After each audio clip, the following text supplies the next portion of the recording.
good? News you got good?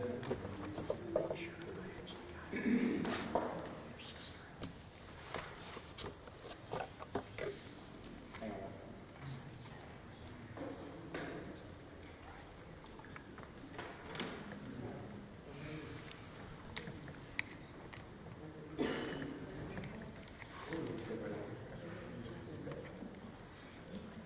We ready?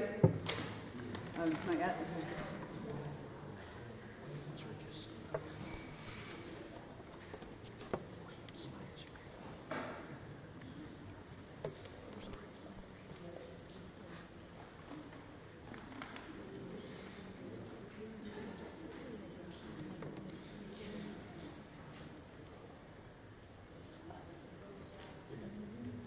Ready now?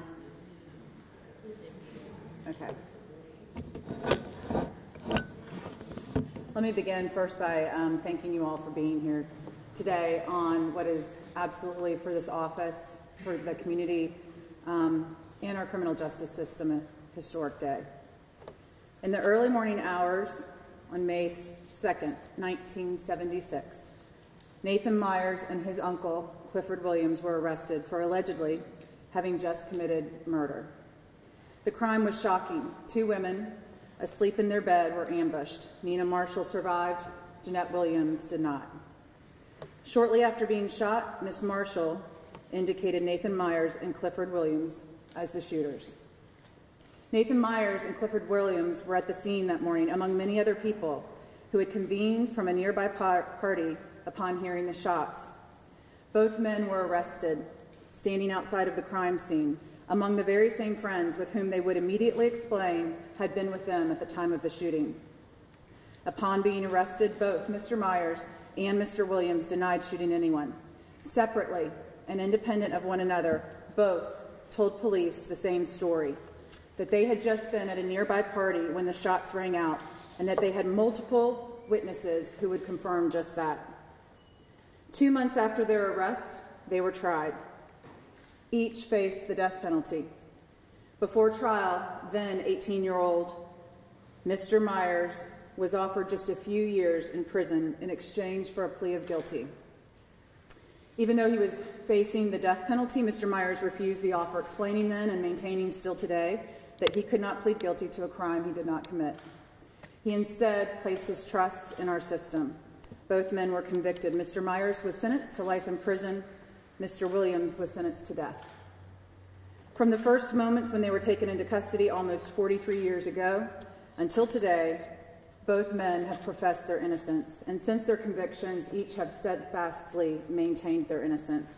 And over the course of 4 decades, each have sought post-conviction relief, and today they were granted that relief. As prosecutors, we have a continuing post-conviction ethical obligation to pursue justice when we become aware of material evidence suggesting a conviction is not correct. Acknowledging this obligation and rooted in our ethical obligations to put justice above all else, we created the first conviction integrity unit in the state of Florida in January 2018. This conviction integrity unit is charged with investigating and resolving plausible claims of actual innocence. The CIR has no desire to lend aid to the guilty, but will thoroughly review claims of actual innocence. The unit has established rigorous criteria before deeming a case worthy for review, and only those claims that are capable of being substantiated by credible factual information or cases where evidence previously not considered by the original finder of fact can meet the standard for acceptance into the unit. Every day, the over 100 prosecutors in this circuit seek to do justice in our criminal courtrooms, and the purpose of the Conviction Integrity Unit is to retrospectively pursue the very same objective. When we created this unit, we did not know where this endeavor would lead or to what cases it would actually direct us. The effort brings us here today. In January of 2017, after reading about our office's interest in creating a Conviction Integrity Unit, Mr. Myers sent a letter to our office. He told us that he was innocent of having committed the crimes for which he was convicted in 1976, and he requested that we review his case. His letter sat for a year, because at that time, the Conviction Integrity Unit was still just an idea. A year later, when the unit became operational, Mr. Myers' letter was one of almost 100 petitions awaiting the newly hired Conviction Integrity Review Director, Shelley Thibodeau. His letter caught her attention for several reasons. His letter asserted claims that could be tested and, if substantiated, would support his claim of innocence. In essence, his petition met the criteria and the requirements for the unit's consideration. More specifically, he explained that the jury in 1976 never heard from any of the people who could and would have testified then, and had indeed confirmed since, that he and his uncle, Mr. Williams, were at a party when the shots rang out. That the jury did not know about the undeniable physical evidence that directly conflicted with victim witnesses' description of how the shooting happened, and that years later, after the trial, another man had confessed to several of his friends and family that he, not they, had committed this murder. The Conviction Integrity Review accepted review of this case. Ms. Thibodeau reviewed the investigative record. She reviewed the entire trial, appellate, and post-conviction record in this case. She read every report, every transcript, every statement, and every pleading filed by Mr. Myers and Mr. Williams over the last 4 decades. And then her team went about determining whether Mr. Myers and Mr. Williams' claims of innocence could be substantiated or not. She sought to speak with every single potential witness in the matter who may have any relevant information about what happened on that fateful morning almost 43 years ago. And while many people have died over the last 40 years, many people with very important information to share are still living. Finding them was challenging. Talking with them was not. She tested their memories and their statements to determine if they could be coerced. She approached them in a way to guard against or ferret out any sense of orchestration or coordination. Refusing to advance her own theories of how the shooting unfolded, she then sought expert opinions from a crime scene reconstructionist, a ballistics expert, and our circuit's chief medical examiner.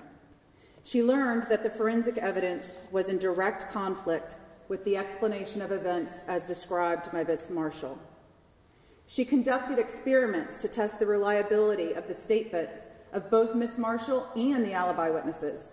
She and her team studied in excruciating detail the description of every entrance and exit wound, every crime scene photograph, every investigative report, in order to determine the origin from where the shots were fired and the bullet trajectory of every shot. With the assistance of our forensic artist, Jim McMillan, and crime scene reconstructionist Tom Brady, the team recreated a virtual computer model of the actual crime scene in order to determine how, in fact, the shooting had occurred. And finally, she asked that both Mr. Myers and Mr. Williams submit to polygraph examinations administered by a Jacksonville Sheriff's Office polygrapher, and both men readily agreed. This investigation and re-examination took over 10 months. Fact-driven and frankly skeptical, it left no stone unturned. The Conviction Integrity Unit is deliberately structured in order to be independent from the rest of the State Attorney's Office, and for this reason, it reports directly to me. So week after week, I would meet with Shelley, and update after update, the investigation continued to confirm those claims made by Mr. Myers in his letter. And when it became clear that the conviction could not be supported by the record or the evidence, the Conviction Integrity Review Unit ultimately concluded that the conviction of Mr. Williams and Mr. Myers should not stand. Ms. Thibodeau presented the investigative report and investigative findings to an independent audit board this past February. This independent audit board was developed to function as a critical and discriminating backstop of her work. The board is purposely comprised of a group of people with relevant experience in criminal investigations, prosecution, law enforcement, and criminal defense. A former prosecutor and partner with Padgett & Padgett, Ray Reed, sits on that board. The retired special agent in charge of the FBI Jacksonville Division, Jim Casey, sat on this board. Former prosecutor and current assistant general counsel for the city of Jacksonville, John Phillips, sat on this board. Our circuit's former elected public defender, Bill White, sat on this board. And community member at large, Florida Blues North Florida Market President Darnell Smith participated as well. This group, after reviewing the Conviction Integrity Review's investigation, the IAB specifically determined that Mr. Myers and Mr. Williams have presented claims of actual innocence that are corroborated and substantiated by credible evidence. that these men would not be convicted by a jury if the jury were presented with all the exculpatory evidence that the original jury did not hear. I agree. The culmination of all of the evidence, most of which the jury in 1976 never knew about, leads us to my decision, our actions this afternoon in court, and this announcement. So today, after the granting of both men's post-conviction motions, the state of Florida has dismissed the indictments against both Mr. Williams and Mr. Myers. I'm going to ask you to be patient as I go through my thanks for many people who made today possible. The first are those who, without them, we would never have realized the Conviction Integrity Review Unit at all. And the first is Hank Cox and the Bedell firm, Buddy Schultz and the Holland and Knight firm, and Nina Morrison with the Innocence Project. If not for Hank and Buddy, this unit would not be a reality. In the fall of 2016, Hank and Buddy hosted Nina Morrison at the Bedell firm to discuss with us how we would go about actually setting up a conviction integrity unit. Hank was instrumental in the formation of this unit and actually in the development of the procedures by which it abides.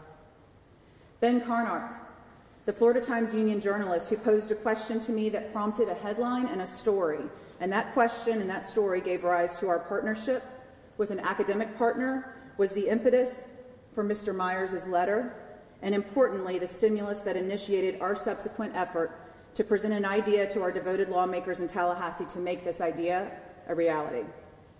To John Hallway of the Quattrone Center, our academic partner at Penn Law School. He is the executive director of the Quattrone Center for the Fair Administration of Justice.